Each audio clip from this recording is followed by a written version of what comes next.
Book audio में स्वागत करता हूं मैं आपका दोस्त ब्रजेश। और दोस्तों, मैं लेकर के आया हूं अजीश नायर साहब का लिखा हुआ एक खूबसूरत उपन्यास फकीरा। इसके पहले हिस्से में आपने सुना कुसुम। ये लड़की पता नहीं कब हमारे परिवार का हिस्सा बन गई थी और धीरे धीरे घर वालों ने भी उसके साथ रिश्ते को स्वीकार कर लिया था और उधर सिटी कॉलेज में एडमिशन हो चुका था। कॉलेज की दुनिया बिल्कुल ही अलग दुनिया थी। चलिए चलते हैं कहानी में आगे की ओर। सिटी कॉलेज में पहुंचकर मन की इच्छाएं और आशाएं पूर्ण रूप से दम तोड़ चुकी थी। रुपहले पर्दे का कॉलेज और असल जिंदगी के कॉलेज में जमीन आसमान का फर्क था। फिल्म में तो नायक अपनी पहचान आसानी से बना लेता है, पर यहाँ सिटी कॉलेज में अपनी पहचान छोड़ना आसान नहीं था।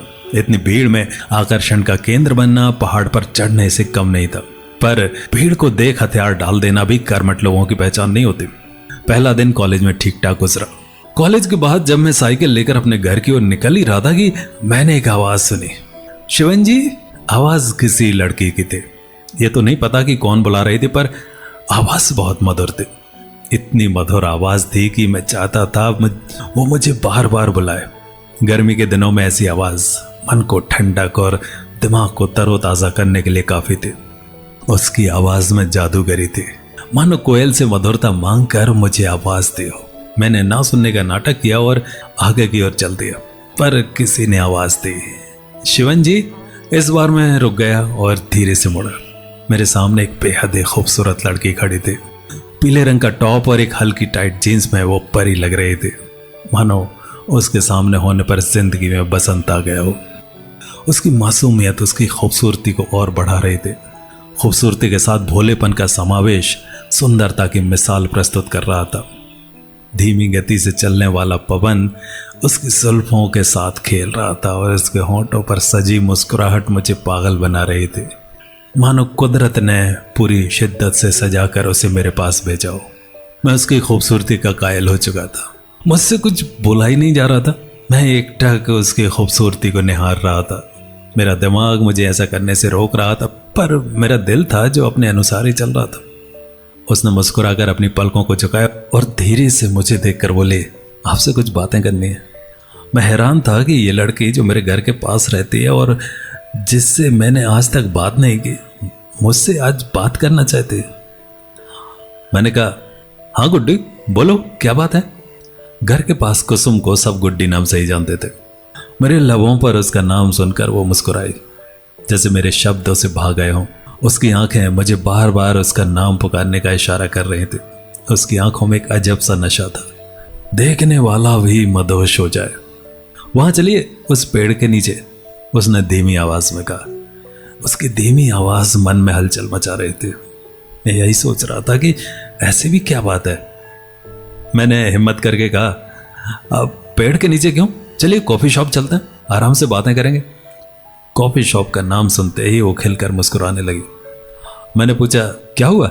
नहीं कुछ नहीं, इतनी भी बड़ी बात नहीं करनी है कि कॉफी शॉप जाएं। मेरे चेहरे का रंग उड़ गया। मुझे लगा कि मैंने गलती कर दी कॉफी शॉप की बात करके। मेरा मुरझाया चेहरा देखकर शायद उसे मुझ पर तरस आ गया। उसने कहा, चलिए मुझे कोई दिक्कत नहीं है कॉफी शॉप जाने में। वैसे इस बहाने आपको कॉफी पीने का मौका भी मिल जाएगा। क्या मतलब, मैंने आश्चर्य से पूछा। कुछ नहीं, रहने दीजिए। अरे कहो ना। अरे बाबा कुछ नहीं, बस आपको कॉफी पसंद है ना, तो बस। अब उससे ये भी पता था कि मुझे कॉफी काफी पसंद है। मैंने पूछा, तुम्हें कैसे पता। वो फिर मुस्कुराए। आपकी मम्मी अक्सर मेरी दादी से बात करती हैं।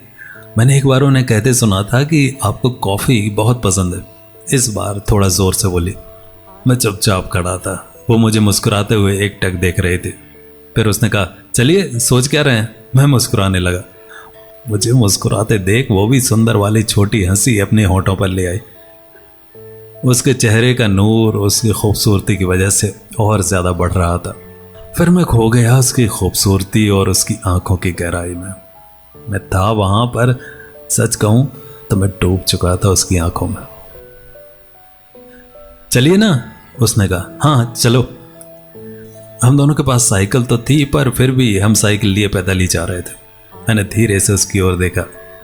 उसका चेहरा खिला हुआ था, पर उसको एहसास हो गया कि मैं उसे देख रहा हूं। वो नीचे की ओर देखने लगी। उसके होठों पर मुस्कुराहट थी। कुछ घंटों पहले मैं इस एहसास से अनजान था, पर यह एहसास बहुत खूबसूरत था। आज तक मैंने किसी लड़की को देखकर ऐसा अनुभव कभी नहीं किया था जैसा कि मैं आज कर रहा था। हम कॉफ़ी शॉप पहुंच चुके थे। हमने कॉफ़ी ऑर्डर की, गुड्डी के लिए कैपुचिनो और अपने लिए आई ओपनर कॉफ़ी ऑर्डर की। मैं चाहता था कि कॉफ़ी देर से आए ताकि मैं उसे देख सकूं, पर ऐसा हुआ नहीं। ज़रूरी नहीं कि हर चीज़ हमारे मुताबिक हो। कॉफ़ी शॉप खाली होने के चलते कॉफ़ी जल्दी टेबल पर थी। मैंने कॉफ़ी का कप उठाया और उसकी तरफ देखकर बोला, कहो क्या कहना है? वो फिर मुस्कुराई। उसका इस तरह मुस्कुराना मेरे दिल की धड़कनों को तेज कर रहा था। पता नहीं, पर उसकी हंसी में अब मुझे अपनी खुशी नजर आ रही थी। कॉफ़ी पीते पीते भी वो अपनी नज़रों को संभाल नहीं पा रहे थे। कभी मुझे तो कभी नीचे और कभी इधर उधर उसकी नज़रें जा रही थी, पर मुस्कान उसके चेहरे पर बनी हुई थी। बोलोगी कुछ या कॉफ़ी पीकर अपने अपने घर चलें? मैंने मजाकिया तौर पर कहा। बोलूंगी ना, इस तरह क्यों हड़बड़ा रहे हैं आप? उसकी जुबान से आप शब्द एक गहरे रिश्ते को निर्देशित कर रहा था। तो क्या कहना चाहती थी ये तो मुझे नहीं पता, पर मैं अंदर से बहुत व्याकुल था। मैं जानना चाहता था कि वो मुझसे क्या कहना चाहती है। हड़बड़ा नहीं रहा हूं, मैं जानना चाहता हूं कि ऐसी भी क्या बात है जो तुम आसानी से नहीं कह सकती, मैंने कहा। वो फिर मुस्कुराए। मैंने अब दिलचस्पी नहीं दिखाई। मैंने दूसरे विषय पर बात करने का निर्णय लिया। सुनो, तुम मेरे कॉलेज के पास क्या कर रहे थे? मैंने पूछा। आपका कॉलेज? सिटी कॉलेज आपका है? कभी बताया नहीं आपने। अब मुझे गुस्सा तो आ रहा था, पर जैसे तैसे मुस्कुराते हुए मैंने बोला, अब मेरा मतलब कि मैं जिस सिटी कॉलेज में पढ़ता हूँ वहां तुम क्या कर रहे थे? क्यों, कोई रोक है वहां आने से? वो आंखों को गोल गोल घुमाते हुए बोली। अब हर बात का टेढ़ा जवाब दे रही थी। अब मुझे सच में गुस्सा आ गया। मैं उठकर बोला, मैं जा रहा हूं। आखिर कुसुम कहना क्या चाहती थी? अगले अंक में जानेंगे। तब तक अपना ध्यान रखिए। मिलेंगे अगले अंक में। नमस्कार।